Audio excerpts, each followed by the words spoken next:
Okay, welcome back. I'm going to try to catch up to Proton Jon now.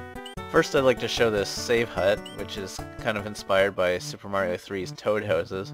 We originally wanted to have some sort of transition when you go inside, in and outside of the house, but never got around to doing that. It'd be very complicated, let's just say that. There's some custom blocks which put items directly into your item box, and Despari and I decided we wanted to use some of those. But we kind of decided to kind of change the whole system to kind of make those more useful. For one thing, we wanted to make it a little bit more like Super Mario Bros. 3, where after you get hit, you don't immediately go small if you have a Fire Flower or Feather. You just go back to Super Mario. But of course that means that when you get a Fire Flower and a mushroom goes into your block, then when you get hit you're big, but you get a mushroom again anyway, which doesn't really make sense. So we just made it so that nothing goes into the item box unless you actually get one of these special blocks, and then when you get hit it doesn't automatically fall through. You have to hit select to actually get it, so you can keep an item in reserve as long as you want. That was the idea. I'm playing Green Junction now, another one of Despari's levels, and I've got to say I don't really care for the music in this one as much. I mean, I like it to some degree, obviously, because I made it and I didn't scrap it altogether. I decided to actually use it in the project. Okay, I keep forgetting where this bonus star is. But yeah, all I'm saying is it's not really my favorite in this project. It's, you know, it's okay, but I couldn't really find a good place to use it, and I just kind of put it in this level. I thought it kind of works. I don't know, I might put it somewhere else later. There we go. Found a bonus star. There are 50 scattered throughout these islands. You need 30 stars to enter Star World. See how many you can find. Right now the bonus stars don't really do anything. I think they were kind of inspired by the stars in Super Mario 64. You know, where you can get up to 100 of them. In our project there's going to be 50, because there's going to be 10 worlds and we'll put 5 in each one. So in this demo, because there are 2 worlds, there's 10 stars, 5 in the first and 5 in the second. So I'm gonna have to get 10 stars through this run. I still think it's kinda cool that Despari came up with the idea of replacing the midway tape with a flag.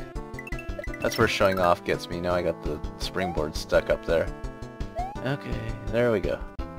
Those gray blocks you see there are kind of the replacement cement blocks. Despari always thought those looked ugly, and they kinda do, yeah. There's another ivy.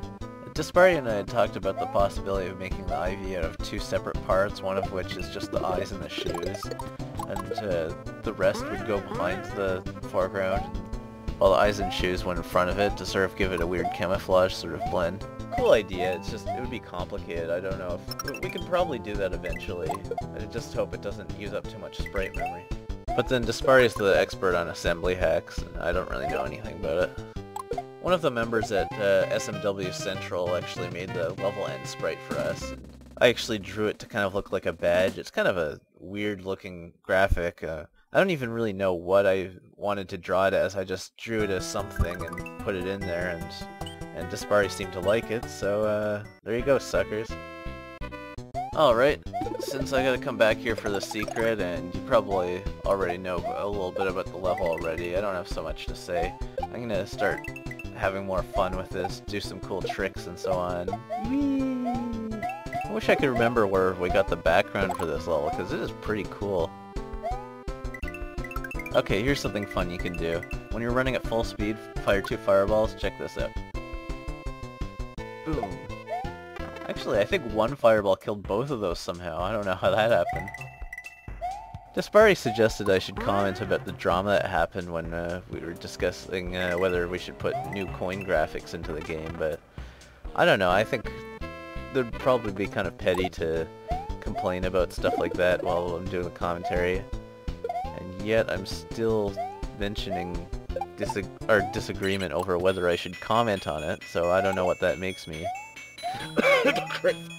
Incidentally, I think part of the reason why the hack is as good as it is because we've had so many discussions and arguments, and we're just not afraid to tell each other when something needs to be changed. Like, you know, your level sucks, Tom. Oh, but I want to change it. He's like, you have a level that's entirely made up of invisible coin blocks.